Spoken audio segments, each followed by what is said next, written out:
प्रिय भक्तगण, आज हम आपको एक कथा का श्रवण करा रहे हैं जो सुनने मात्र से आपके जीवन में सुख, संपत्ति और धन की वर्षा होगी। तो चलिए कथा को प्रारंभ करते हैं। भगवान शिव माता पार्वती से कहते हैं, ये 3 बातें मानव को कभी भी किसी को नहीं बताना चाहिए। जो मानव ये 3 बातें नहीं बताते हैं वह इंसान कभी भी गरीब नहीं रहेगा। फिर माता पार्वती कहती है, हे प्राणनाथ, वह कौन सी 3 बातें हैं जिसे जान लेने से इंसान को कभी भी दुखों का सामना नहीं करना पड़ेगा। फिर भगवान शिव कहते हैं, हे देवी, आज मैं पृथ्वी लोक पर एक सन्यासी का रूप धारण करके ये 3 बातें बताने जा रहा हूँ। कृपया आप इस कहानी को ध्यान से सुनें। अगर आप यह कहानी सुन रहे हैं तो पूरा सुनिए। इस कथा को आधा अधूरा छोड़कर जाने की गलती मत करिएगा, क्योंकि इस पवित्र कथा को पूरा सुनने से मनचाहा फल की प्राप्ति होगी। इसलिए इस कथा को पूरा सुने। आप शिव भक्त हैं तो भोलेनाथ का अनादर ना करें। भगवान शिव पृथ्वी लोक पर एक सन्यासी के रूप में कहते हैं, आज की इस प्यारी सी कहानी की शुरुआत करते हैं। प्राचीन समय की बात है। एक नगर में एक धनवान सेठ रहता था। उसके घर में किसी चीज की कोई कमी नहीं थी और उसका व्यापार बहुत अच्छा चल रहा था। उसकी पत्नी भी बहुत खुश रहती थी, क्योंकि सेठ हर महीने उसके लिए नए नए गहने खरीदता था और उसे बहुत प्रसन्न रखता था। प्रिय श्रद्धालुओं, सेठ के घर के बगीचे में एक वट वृक्ष था। उस वट वृक्ष के नीचे सन्यासी अपना आसन बिछाकर ध्यान किया करते थे। सेठ और सेठानी दोनों सन्यासी की बहुत सेवा करते थे और उसकी देखभाल करते थे, क्योंकि वह सन्यासी कई सालों से उस वट वृक्ष में रह रहे थे। सेठ हर रोज सन्यासी को घर का भोजन देते थे और सन्यासी भी उनसे बहुत प्रेम करते थे। भगवान शिव जो सन्यासी थे वह बहुत सुख थे, क्योंकि उन्हें किसी चीज के लिए कहीं और नहीं जाना पड़ता था। सेठ और सेठानी हर रोज उन्हें स्वादिष्ट भोजन खिलाते थे। प्रिय श्रद्धालुओं, सेठ की पत्नी बहुत ही सरल और भोली स्वभाव की थी। उसकी आदत थी कि वह घर की हर बात बाहर वालों को बता देती थी। एक दिन सेठ की पत्नी ने अपने पति से पूछा, पिया जी, आपका व्यापार कैसा चल रहा है? आप कैसे इतना मुनाफा कमाते हो? श्रद्धालुओं, अपनी पत्नी का ऐसा सवाल सुनकर सेठ ने सारी बात बता दी। सेठ ने कहा, प्रिय, मैं अनाज का धंधा करता हूँ। मैं चंबल की घाटी से अनाज खरीदता हूँ और उसे महंगे दामों में बेच देता हूँ। प्रिय श्रद्धालुओं, अपने पति की यह बात जानकर सेठानी बहुत प्रसन्न हुई। उसने सोचा, मेरे पति तो बहुत ही बुद्धिमान है। यह बात तो सारे नगर वालों को पता होनी चाहिए कि मेरे पति इतने बुद्धिमान हैं और इतना ज्यादा धन कमाते हैं। प्रिय श्रद्धालुओं, अब सेठ की पत्नी ने पूरे नगर में यह बात फैला दी कि उनके पति इस तरीके से पैसा कमाते हैं। श्रद्धालुओं, अब क्या था, नगर के कुछ लोगों को जब यह पता चला कि सेठ किस प्रकार धन अर्जित करता है, तो वे सभी भी अनाज का धंधा करने लगे। प्रिय श्रद्धालुओं, अब नगर के बहुत से लोग अनाज का व्यापार करने लगे हैं। सेठ जो पहले कम दाम में अनाज खरीदता था, अब वही अनाज महंगे दामों में बिकने लगा है। सेठ का धंधा थोड़ा कम चलने लगता है, उसे मुनाफा नहीं होता और धीरे धीरे वह गरीब होता जाता है। सेठ का पूरा धंधा बैठ जाता है। यह देखकर वह बहुत चिंतित और दुखी हो जाता है।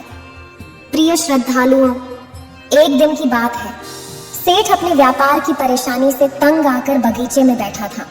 तभी भगवान शिव जो सन्यासी थे वह वहां आते हैं और कहते हैं, सेठ जी, क्या बात है? आज आप कुछ परेशान लग रहे हैं। तब सेठ बताता है, हे संत महात्मा, मेरा व्यापार बहुत मंदा चल रहा है। मुनाफा बहुत कम हो गया है। नगर के बहुत से लोगों ने अनाज का धंधा शुरू कर दिया है, जिससे मेरा धंधा बैठता जा रहा है। भगवान शिव जो सन्यासी थे सेठ की बातें सुनकर कहते हैं, सेठ जी, क्या आपने किसी को बताया था कि आप किस प्रकार अपना धन अर्जित करते हैं, किस प्रकार आप अपनी जीविका चलाते हैं? तब सेठ कहता है, हाँ संत महात्मा, मैंने अपनी पत्नी को सारी बात बताई थी। वह मुझसे पूछ रही थी कि आप इतना धन कैसे कमाते हैं। तब मैंने उसे बताया था कि मैं अनाज का व्यापार करके धन अर्जित करता हूँ। प्रिय श्रद्धालुओं, अब सन्यासी को सारी बात समझ में आ जाती है। सन्यासी कहते हैं, सेठ जी, आपने बहुत बड़ी गलती कर दी है। आपको सेठानी जी से ये बातें नहीं करनी चाहिए थी। आज मैं आपको एक कहानी सुनाता हूँ और इस कहानी के माध्यम से बताऊंगा कि चाहे कितने भी करीबी इंसान हो, ये 3 बातें कभी किसी को नहीं बतानी चाहिए। इससे गरीबी आपके आसपास भी नहीं भटकेगी। प्रिय श्रद्धालुओं, अब सन्यासी जो भगवान शिव थे वह अपनी कहानी प्रारंभ करते हैं। सन्यासी कहते हैं, सेठ जी, एक समय की बात है, एक नगर में एक गरीब आदमी रहता था। वह इतना गरीब था कि अपने परिवार के लिए ठीक से भोजन भी नहीं जुटा पाता था। फिर सन्यासी कहते हैं, सेठ जी, गरीबी मनुष्य के लिए एक अपमानकारी दुख था। बिना धन के गृहस्थी और घर चलाना बहुत मुश्किल था। फिर सन्यासी आगे कहते हैं, सेठ जी, वह गरीब आदमी जैसे तैसे अपने घर वालों का पेट पाल रहा था। कभी उनको भोजन मिल जाता था तो कभी भूखे पेट ही सोना पड़ता था। एक दिन उस गरीब आदमी की पत्नी ने कहा, हमारे पास तो धन ही नहीं है। सुबह को खा लें तो शाम की उम्मीद नहीं है, शाम को खा लें तो सुबह की उम्मीद नहीं है। आखिर ऐसे कब तक चलेगा? मैं जैसे तैसे करके घर चला लूंगी, लेकिन आप धन कमाने के लिए परदेश चले जाइए। इस प्रकार से हमारे परिवार का गुजारा नहीं चलेगा। मनुष्य के पास चाहे कितना ही धन हो, लेकिन अगर उसके पास कोई काम नहीं है तो वह धन भी बेकार होता है। अगर हम कुछ नहीं करेंगे तो अपने बच्चों को कैसे पालेंगे? भूखे मरने से अच्छा है कि किसी की छोटी मोटी मजदूरी ही कर लें। अब पत्नी के बार बार कहने पर वह गरीब आदमी धन कमाने की आस लेकर घर से निकल पड़ा। वह जंगलों के रास्ते से प्रदेश के लिए रवाना हुआ। चलते चलते वह एक जंगल में पहुंच गया। दूर की यात्रा तय करके जा रहा था। बेचारा थक चुका था तो उसने देखा कि आगे एक छायादार बरगद का पेड़ है। उस पेड़ की लंबी लंबी शाखाएं थीं, उसकी जड़ें जमीन को छू रही थीं। शीतल छाया देखकर वह बेचारा गरीब आदमी उस पेड़ के नीचे बैठकर आराम करने लगा। प्रिय श्रद्धालुओं, सन्यासी आगे कहते हैं, वह गरीब आदमी वह बरगद के नीचे आराम से लेटा हुआ था। तभी उसने देखा कि कहीं से एक सांप आया और वह सांप उसी पेड़ पर चढ़ गया। गरीब आदमी उस सांप को गौर से देख रहा था। सोचने लगा कि यह सांप इस बरगद पर क्यों चढ़ रहा है और अब क्या करेगा। तभी उसने देखा कि उस पेड़ की डाल पर तोता और मैना का घोंसला था। घोंसले में तोता और मैना के बच्चे रखे हुए थे। सांप को देखकर तोता और मैना के बच्चे डर के मारे चिल्लाने लगे। वह गरीब आदमी देखते ही समझ गया कि यह दुष्ट सांप इन बच्चों को खाने आया है। सोचने लगा कि मैंने तो इन बच्चों को देख लिया है, अगर अब मैं इन्हें नहीं बचाता हूँ तो मुझे बहुत पाप लगेगा। बच्चे तो बच्चे ही होते हैं, चाहे वे इंसान के हों या किसी पक्षी के। बच्चों की हमेशा रक्षा करनी चाहिए। उधर एक सर्प उन बच्चों के पास पहुंच जाता है। तभी वह गरीब आदमी उठता है और फटाफट बरगद के पेड़ पर चढ़ जाता है। उसने उस सर्प को मार गिराया और नीचे फेंक दिया। फिर उसी बरगद के नीचे आकर लेट गया। तोता और मैना के बच्चे अपनी रक्षा करने वाले उस गरीब आदमी को मन ही मन बहुत दुआएं देने लगे। श्रद्धालुओं, उसी समय तोता और मैना अपने बच्चों के पास आते हैं। अपने माता पिता को पास आया देख तोता और मैना के बच्चे बहुत खुश होते हैं और उन्हें पूरी घटना बताते हैं कि आज इस वृक्ष के नीचे जो इंसान लेटा है वह हमारे लिए देवदूत बनकर आया है। हमें खाने के लिए एक भयंकर सर्प आया था। इसी इंसान ने उस भयानक सर्प को मारकर हमारे प्राण बचाए हैं। हम इसके ऋणी हो गए हैं। अगर यह इंसान उस सर्प को नहीं मारता तो आज हम घोंसले में जीवित नहीं होते। इसका हम पर बड़ा एहसान हो गया है। अपने बच्चों के मुख से उस मुसाफिर की प्रशंसा सुनकर तोता और मैना बहुत खुश होते हैं। तोता और मैना उस गरीब आदमी के पास पहुंच जाता है और कहता है, हे मनुष्य, तुमने आज हमारे बच्चों की जान बचाकर हमें अपना आदमी बना लिया है। आप कौन हो और कहां जा रहे हो? तोता और मैना के पूछने पर वह गरीब आदमी कहता है, हे पक्षियों, मैं एक गरीब आदमी हूँ और धन कमाने के लिए परदेश जा रहा था। सफर का थका हारा था तो इस बरगद की छाया में बैठकर आराम करने लगा। तब मैंने देखा कि एक दुष्ट सर्प तुम्हारे बच्चों को खाने के लिए तुम्हारे घोंसले के पास जा रहा था। मैंने उसे मार डाला। फिर तोता और मैना बोले, भाई, तुमने हम पर बहुत बड़ा उपकार किया है। संसार में सबसे बड़ी खुशी बच्चों से होती है। बच्चों से अधिक प्रिय तो किसी को कोई नहीं होता। आप भी तो धन कमाने अपने बच्चों के लिए ही जा रहे हैं। अब आपने हमारे बच्चों की जान बचाई है तो हम आपके बच्चों की भूख मिटाना चाहते हैं। तब उन्होंने बताया, हम दोनों तोता और मैना नाम के पक्षी हैं। हम हमेशा कीमती मोती खाते हैं। और हमने सुना है कि ये मोती मनुष्यों के लिए बहुत मूल्यवान होते हैं।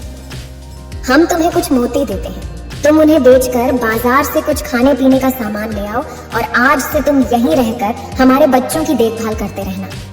हम तुम्हें इसी तरह से रोज ये कीमती मोती लाकर देते रहेंगे। तोता और मैना की बात सुनकर वह गरीब आदमी खुश हो गया। सोचता है कि अगर हमें यही धन मिलेगा तो हम बाहर क्यों जाएंगे। प्रिय श्रद्धालुओं को वह आगे कहता है कि सेठ जी, वह गरीब आदमी तोता से कुछ मोती लेकर बाजार गया और अपने खाने पीने का सामान खरीद लाया। उस वृक्ष के नीचे उसने एक झोपड़ी बना ली और वहीं रहने लगा और तोता मैना के बच्चों की देखभाल करने लगा। अब तो तोता और मैना निश्चिंत हो गए। उन्हें उनके बच्चों की रक्षा करने वाला मिल गया था। अब वे निश्चिंत होकर भोजन के लिए सुबह अपने घोंसले से उड़ जाते थे और शाम को लौट कर आते थे। अपने बच्चों को घोंसले में सुरक्षित देखकर वे बहुत खुश होते थे और उस गरीब आदमी का धन्यवाद करते थे और उसे कुछ मोती ला कर देते थे। इस तरह से धीरे धीरे तोता और मैना की नौकरी करते हुए उस गरीब व्यक्ति को 2 महीने बीत गए थे। इधर तोता और मैना के बच्चे भी बड़े हो गए। अब उस गरीब आदमी को अपनी पत्नी और बच्चों की याद आने लगी। एक दिन उसने तोता और मैना से कहा कि हम अपने घर जाना चाहते हैं, पता नहीं हमारी पत्नी और बच्चे कैसे हैं। तब तोता और मैना बोले, हे भाई, अब तुम निश्चिंत होकर अपने घर जाओ और अपने बच्चों के साथ रहो। हमारे बच्चे भी अब उड़ने के काबिल हो गए हैं, अब कोई भय नहीं है। तुम अपनी पत्नी और बच्चों को देखो। कभी तुम्हें हमसे मिलने का मन हो तो इसी स्थान पर आ जाना। श्रद्धालुओं, इतना कहकर तोता और मैना उस गरीब आदमी को ढेर सारे मोती दे देते हैं। अब वह गरीब व्यक्ति उन मोतियों को अपने साथ लेकर अपने घर पहुंच जाता है। उसने वो मोती अपनी पत्नी को दिखाए तो उसकी पत्नी बहुत प्रसन्न हुई। उसने पूछा, पतिदेव, तुम यह कीमती मोती कहाँ से लेकर आए हो? तब उस आदमी ने बताया, हे प्यारी, मैं बीते 2 महीने से एक तोता और मैना की नौकरी कर रहा था। उन्हीं ने मुझे यह कीमती मोती दिए हैं। ये मोती बहुत कीमती और अनमोल है। इन्हें बेचकर हम अपना घर और बड़ा बनवाएंगे, अपने बच्चों को अच्छे वस्त्र लाकर देंगे और तुम्हारे लिए भी नए नए गहने बनवाएंगे। प्रिय श्रद्धालुओं, भगवान शिव सन्यासी रूप में कहते हैं सेठ जी। अब वह आदमी उन मोतियों को बेचकर बाजार से अपने घर का सारा जरूरी सामान ले आया और अपना नया घर बनवाने लगा और वह आराम की जिंदगी जीने लगा। प्रिय श्रद्धालुओं, उस नगर के राजा प्रताप सिंह एक अजीब रोग से ग्रसित हो गया। नगर में दूर दूर से बड़े बड़े वैद्य राज को देखने आए और अपने अपने तरीके से इलाज शुरू कर दिया, लेकिन राजा के स्वास्थ्य में कोई सुधार नहीं हुआ। जब किसी के इलाज से राजा ठीक नहीं हुए तो एक वैद्य ने राज से कहा, महाराज, आपकी जिंदगी बच सकती है। अगर आपको तोते के बच्चे का मांस मिल जाए तो आप हमेशा के लिए ठीक हो जाएंगे। इस प्रकार वैद्य की बात सुनकर राजा प्रताप सिंह ने अपने राज्य में घोषणा करवा दी कि जो कोई उसे तोता लाकर देगा उसे सोने के सिक्के दिए जाएंगे। प्रिय श्रद्धालुओं, धीरे धीरे यह बात पूरे राज्य में फैल गई। सब लोग तोते की तलाश में इधर उधर लग गए, पर किसी को भी तोता नहीं मिला। एक दिन गरीब आदमी की स्त्री अपने पड़ोस में कुछ स्त्रियों के साथ बैठकर बात कर रही थी। कुछ घर गृहस्थी की बातें हो रही थीं। बातों ही बातों में तोते की चर्चा छिड़ गई। एक स्त्री बोली, बहन, क्या तुम्हें पता है कि राजा साहब ने तोते का बच्चा लाने का आदेश दिया है? तोता लाना कोई आसान काम नहीं है। जब गरीब आदमी की पत्नी ने सुना कि राजा साहब बीमार हैं और उन्होंने घोषणा की है कि जो कोई उन्हें तोता का बच्चा लाकर देगा उसे सोने के सिक्कों से मालामाल कर देंगे। यह सुनकर उस गरीब आदमी की पत्नी ने कहा, अरे बहनों, तोता लाना कौन सी बड़ी बात है। मेरे पति तो 2 महीने तोता और मैना की नौकरी करके आए हैं। वह एक नहीं, कई तोते ला सकते हैं। इतना कहने के बाद वह अपने घर चली गई। नगर की स्त्रियों ने उसकी बात सुनी और अपने पतियों से बताई। धीरे धीरे यह बात पूरे नगर में फैल गई। राजा ने भी सुना कि उनके राज्य में एक व्यक्ति है जो तोता और मैना के पास नौकरी करके आया है। राजा ने अपने सैनिकों को आदेश दिया कि उस आदमी को पकड़ कर लाएं और उससे कहें कि वह एक तोता का बच्चा ला कर दे। राजा ने कहा, इसके बदले हम तुम्हें मुंह मांगा इनाम देंगे। यह सुनकर वह आदमी घबरा गया और बोला, महाराज, आप मेरे प्राण ले लो, पर मैं आपको तोता का बच्चा लाकर नहीं दे सकता। मैंने तो उनकी जान बचाई थी। एक रक्षक भक्षक कैसे बन सकता है? उसके इनकार करने पर राजा प्रताप सिंह बहुत नाराज हुए और बोले, अगर तुमने हमारी बात नहीं मानी और तोता का बच्चा लाकर नहीं दिया तो हम तुम्हारी पत्नी और बच्चों को मरवा देंगे। प्रिय श्रद्धालुओं, फिर भगवान शिव रूपी सन्यासी कहते हैं कि मनुष्य सबसे ज्यादा कमजोर तब पड़ता है जब उसके बच्चों की सुरक्षा की बात आती है। ऐसे में वह कुछ भी करने को मजबूर हो जाता है। राजा की बात सुनकर वह गरीब आदमी बहुत घबरा गया। उसने सोचा कि अब मुझे किसी भी तरह तोते का बच्चा लाकर राजा को देना ही होगा। वह घर आया और अपनी पत्नी को डांटने लगा, तुमने यह क्या कर दिया? तुम्हें बिल्कुल भी समझ नहीं है हम क्या करते हैं और कहाँ जाते हैं। तुमने यह बातें नगर की स्त्रियों से क्यों कही? धीरे धीरे यह बात राजा प्रताप सिंह तक पहुंच गई। अब बताओ मैं क्या करूं? जिन तोता और मैना ने हमें खाने को भोजन, रहने को नया घर और पहनने को अच्छे वस्त्र दिए, मैं उनके साथ गद्दारी कैसे कर सकता हूँ? तुमने यह बात उन महिलाओं को बताकर बहुत बड़ी भूल की है। वह व्यक्ति कहता है कि प्रिय, अपने घर की कुछ बातें दूसरों से कभी नहीं कहनी चाहिए। पहली बातें, आपके घर में कितना धन है और आपकी कमाई का स्रोत क्या है, यह बातें दूसरों से कभी नहीं बतानी चाहिए। दूसरी बातें, घर में आपसी प्रेम की बातें, पति पत्नी के प्रेम की बातें बाहर वालों के सामने नहीं करनी चाहिए। तीसरी बातें, आपसी लड़ाई झगड़े, मतभेद, मान अपमान की बातें कभी दूसरों के सामने नहीं करनी चाहिए, वरना लोग हमारी गुप्त बातें जानकर, हमारी कमजोरी को समझकर हमारा फायदा उठाते हैं। चौथी बातें, अपनी कमजोरी दूसरों के सामने न बताएं और अपनी उन्नति का राज किसी को न बताएं। जिन बातों के कहने से आपके परिवार पर दुख आ सकता है, वे बातें कभी बाहर नहीं करनी चाहिए। खासकर उन बातों को अपनी स्त्री से न कहें। जिन बातों से घर की मान प्रतिष्ठा नष्ट होती हो, परिवार पर संकट आता हो, किसी की जान जाती हो, परिवार में फूट पड़ती हो या आपके रिश्ते खराब होते हो, क्योंकि कहते हैं कि स्त्रियों के पेट में इस तरह की बातें पचती नहीं हैं। अब वह गरीब आदमी बोला, प्रिय, तुम्हारी यह गलती आज हमारे परिवार को मौत के मुंह में डाल रही है। यदि तुमने इस बात को छुपा लिया होता तो आज हम निर्भय होकर अपने घर में आनंद की जिंदगी जी रहे होते। अब राजा की आज्ञा है तो तोता का बच्चा लाकर राजा को देना ही पड़ेगा, लेकिन ऐसा करने से मैं पापी कहलाऊंगा। जिन बच्चों की मैंने इतने दिन देखभाल करी, जिन्हें मैंने मरने से बचाया, अब मैं उन्हें किस प्रकार मौत के मुंह में डाल सकता हूँ? पत्नी कहने लगी, पतिदेव, अब जो भी हो, लेकिन हमें अपनी और बच्चों की जिंदगी बचानी है तो आपको यह पाप करना ही पड़ेगा।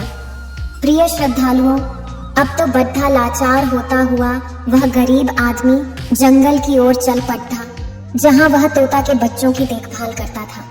उधर जब तोता और मैना और उनके बच्चों ने उस गरीब आदमी को अपने पास आता हुआ देखा तो वे बद्दे खुश होने लगे। अपने बच्चों को अत्यंत खुश देखकर तोता और मैना कहने लगे, अरे बच्चों, तुम इतने खुश क्यों हो रहे हो? वह तो तुम में से किसी एक को लेने आ रहा है। तुम में से कौन है जो आज उसके साथ जाकर उसकी और उसके बच्चों की जान बचाएगा? फिर तोता कहता है कि बच्चों, लेकिन एक बात याद रखना, तुम में से जो भी उसके साथ जाएगा वह कभी लौट कर नहीं आएगा, वह नगर के राजा का भोजन बन जाएगा।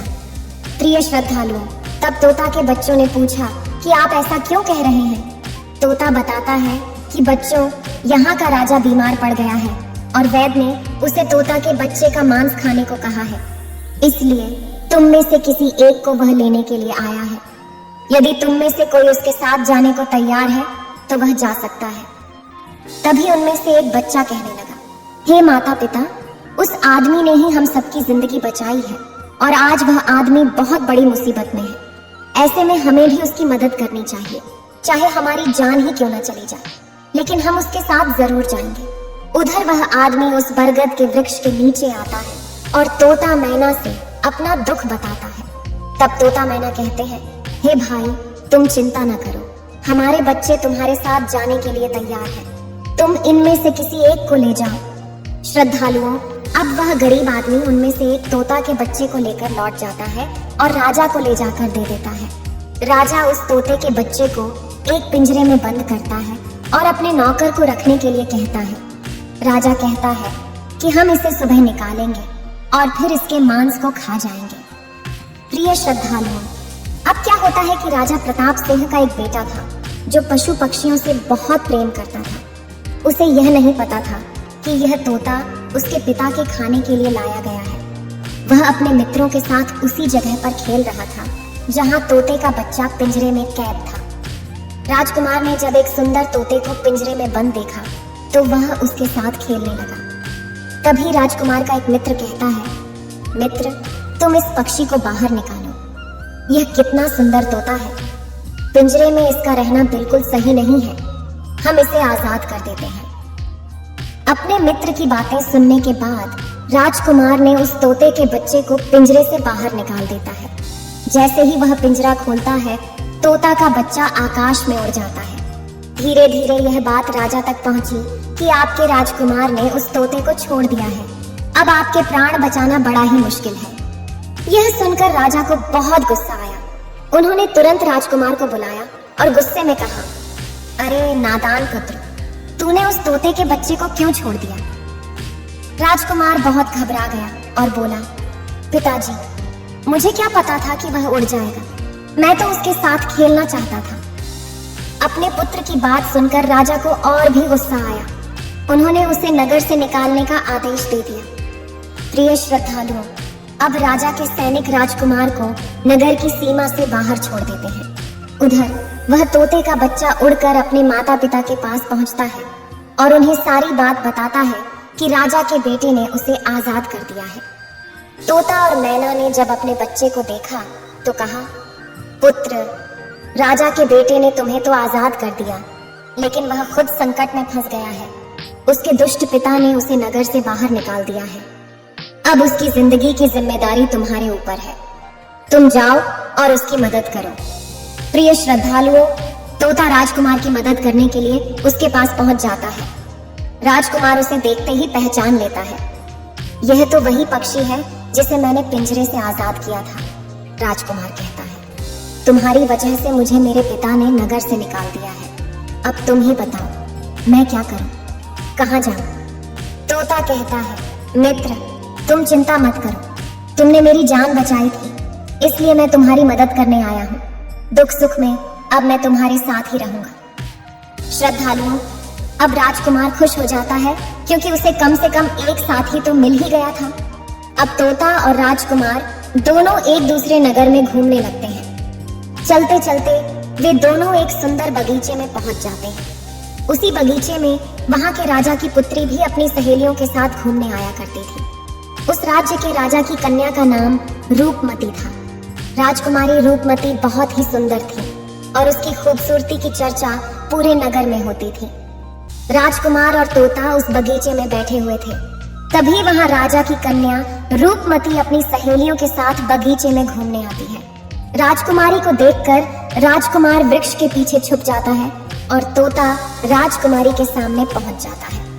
राजकुमारी उस सुंदर तोता को देखकर मोहित हो जाती है। वह उसे पकड़ना चाहती है, लेकिन तोता उसकी पकड़ में नहीं आता। यहाँ राजकुमार राजकुमारी रूपमती की सुंदरता पर मोहित हो जाता है।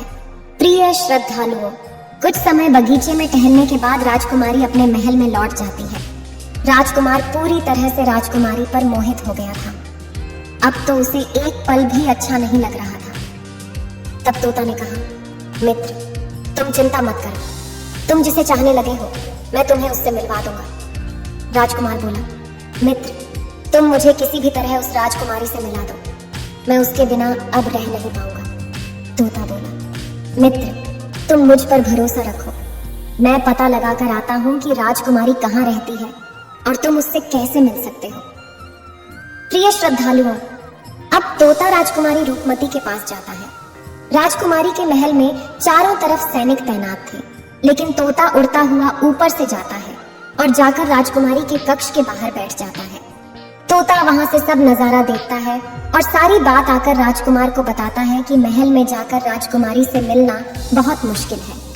तोता कहता है, तुम एक काम करो, अपना रुमाल मुझे दे दो। मैं तुम्हारा रुमाल आज राजकुमारी के पास पहुंचा दूंगा और उसकी चुनरी ले आऊंगा। प्रिय श्रद्धालुओं, अब रात में तोता राजकुमार का रुमाल लेकर राजकुमारी के पास रख आता है और राजकुमारी की चुनरी साथ ले जाता है। सुबह जब राजकुमारी रूपमती जागती है तो देखती है कि उसकी चुनरी गायब है और उसके पास एक रुमाल रखा हुआ है। राजकुमारी तुरंत समझ जाती है कि रात में कोई पुरुष उसके कक्ष में आया था। उसने देखा कि उसकी चुनरी गायब है और उसकी जगह किसी पुरुष का रुमाल रखा हुआ है। राजकुमारी बहुत व्याकुल हो जाती है और अपने सभी सिपाहियों को सावधान कर देती है। वह सिपाहियों से पूछती है कि रात में उसके पास कौन आया था, लेकिन किसी के पास कोई जवाब नहीं होता। अब राजकुमारी के कक्ष की सुरक्षा और बढ़ा दी जाती है। प्रिय श्रद्धालुओं, अगली रात फिर से तोता राजकुमारी के कक्ष में जाता है और अपने मित्र द्वारा लिखी हुई चिट्ठी को राजकुमारी के पास रखाता है। अगले दिन जब राजकुमारी जागती है और चिट्ठी पढ़ती है तो उसमें लिखा होता है कि राजकुमारी, मैंने जब से तुम्हें देखा है तब से मैं तुम्हारा हो गया हूँ। मैं तुमसे विवाह करना चाहता हूँ। अगर तुम्हें मुझसे मिलना है तो तुम अपने बगीचे में आ जाना, मैं तुम्हें वहां मिल जाऊंगा। अब राजकुमारी अपनी सहेलियों को लेकर बगीचे में जाती है, लेकिन वहां उसे कोई पुरुष नजर नहीं आता। वहां तो सिर्फ वही तोता घूम रहा होता है जिसे उसने उस दिन देखा था। तोता राजकुमारी से कहता है, राजकुमारी, तुम जिसे देख रही हो मैं तुम्हें उससे मिला सकता हूँ, लेकिन पहले तुम मुझे वचन दो कि तुम यह बात अपने पिता से नहीं कहोगी और मेरे मित्र को बंदी नहीं बनाओगी। राजकुमारी ने वचन दिया कि वह उसे बंदी नहीं बनाएगी। मुझे उससे मिलाओ, मैं भी देखना चाहती हूँ कि वह कौन है जो इतने सख्त पहरे के बावजूद भी मेरे कक्ष में पहुंच गया। तब तोता ने अपने मित्र राजकुमार को बुलाया। श्रद्धालुओं, राजकुमार भी देखने में बहुत सुंदर था। उसकी सूरत देखकर राजकुमारी भी उस पर मोहित हो गई। तब राजकुमार आता है और राजकुमारी के पास बैठकर बड़े ध्यान से उसके सुंदर चेहरे को निहारने लगता है। राजकुमारी ने पूछा, तुम कौन हो और इतने कड़े पहरे के बाद भी तुम मेरे कक्ष तक कैसे पहुंच गए? राजकुमार बोला, प्रिय, जब दिल में प्रेम होता है तो कोई भी कार्य असंभव नहीं होता। जब से मैंने तुम्हें देखा है तब से मैं तुम्हें प्रेम करने लगा हूँ और तुमसे विवाह करने की इच्छा रखता हूँ। श्रद्धालुओं, जब राजकुमारी ने पूछा कि तुम कौन हो और कहां से आए हो, तब राजकुमार ने अपनी पूरी कहानी उसे सुनाई।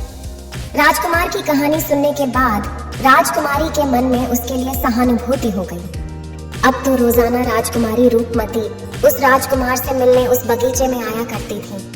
एक दिन राजकुमारी ने कहा, राजकुमार, मेरे पिता तुम्हारे साथ मेरा विवाह कभी नहीं करेंगे, इसलिए मैं तुम्हारे साथ भाग चलती हूँ और कहीं दूसरी जगह चलकर हम अपना विवाह कर लेंगे और आनंद पूर्वक रहेंगे। प्रिय श्रद्धालुओं, अब वही होता है।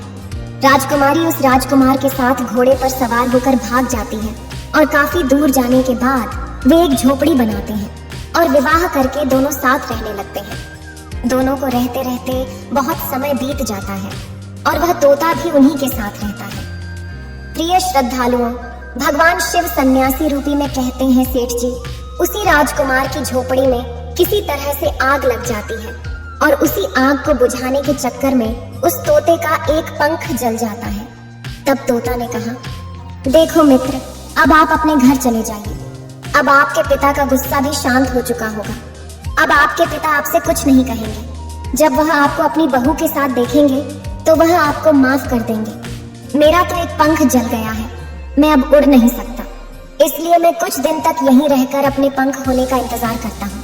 जब मेरा पंख दोबारा उड़ जाएगा तो मैं आपसे मिलने के लिए जरूर आऊंगा।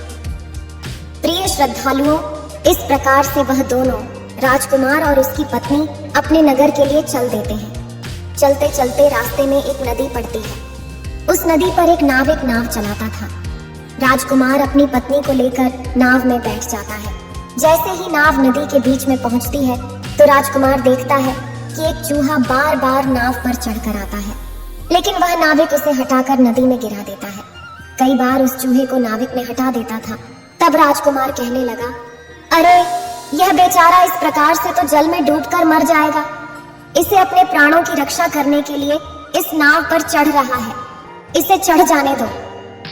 जब राजकुमार ने नाविक से कहा कि आप इस चूहे को चढ़ जाने दें, तो राजकुमार के कहने पर उस नाविक ने उस चूहे को अपनी नाव पर चढ़ जाने दिया। जैसे ही चूहा नाव के अंदर गया, वह अंदर जाकर छुप गया। थोड़ी देर बाद उन्होंने देखा कि नाव के अंदर धीरे धीरे पानी आने लगा।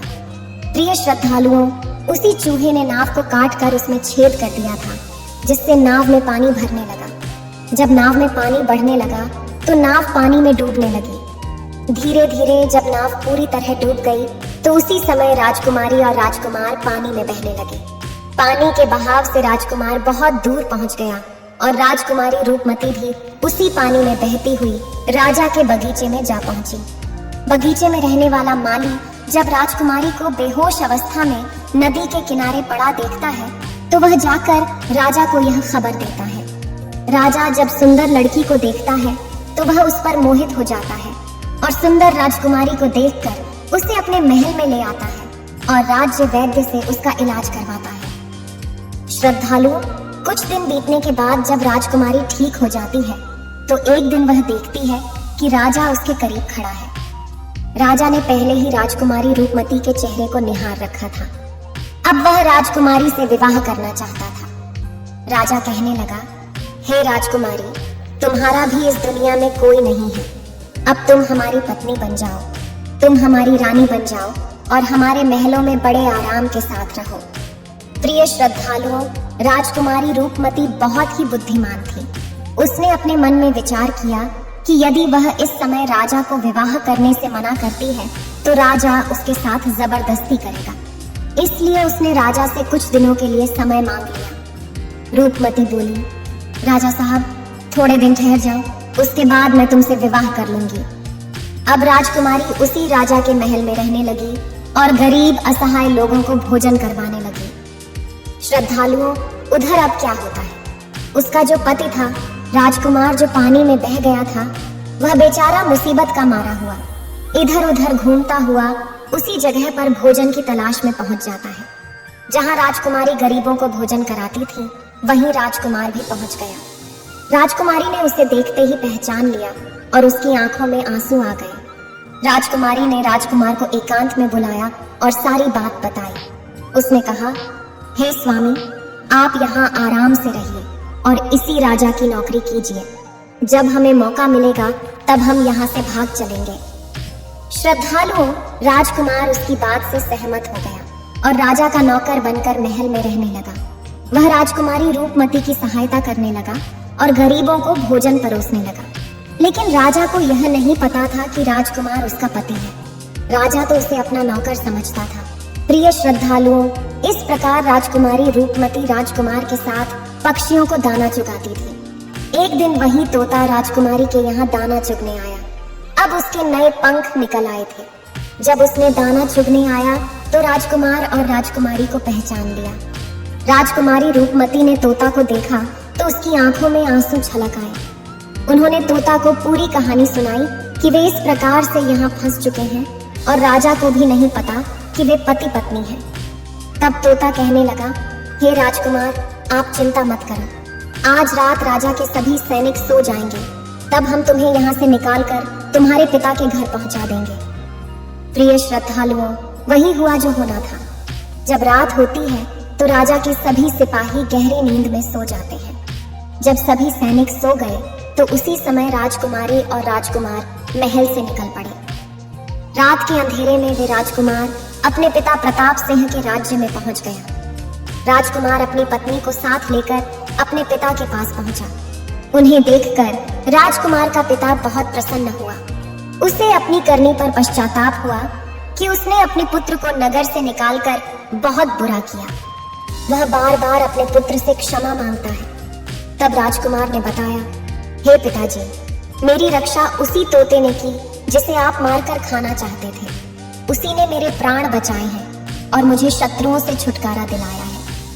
राजकुमार के मुख से तोते की बात सुनकर राजा बहुत प्रसन्न हुआ और उसी दिन से राजा ने प्रण किया कि आज से हमारे राज्य में कोई भी पशु पक्षियों को नहीं मारेगा और सभी लोग उन्हें दाना देंगे। प्रिय श्रद्धालुओं, इतनी कहानी सन्यासी सेठ जी को सुनाते हैं और बताता है कि देखा सेठ जी, इस प्रकार कुछ बातें बताने पर जीवन में घोर संकट आ सकता है, इसलिए यह बातें किसी को भी नहीं बताना चाहिए। जैसे आपने अपनी पत्नी को बताया कि आप किस प्रकार धन अर्जित करते हैं और आज आपका व्यापार खतरे में है।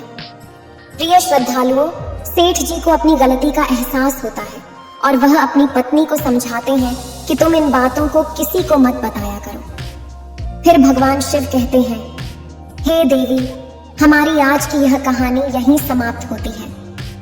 इस वीडियो को बोलते समय कोई त्रुटि हो तो मैं क्षमा चाहती हूँ। उम्मीद है आप सभी को ये वीडियो अच्छी लगी होगी। अगर आप शिव के सच्चे भक्त हैं तो चैनल को सब्सक्राइब और वीडियो को लाइक करके कमेंट में हर हर महादेव लिख दीजिए।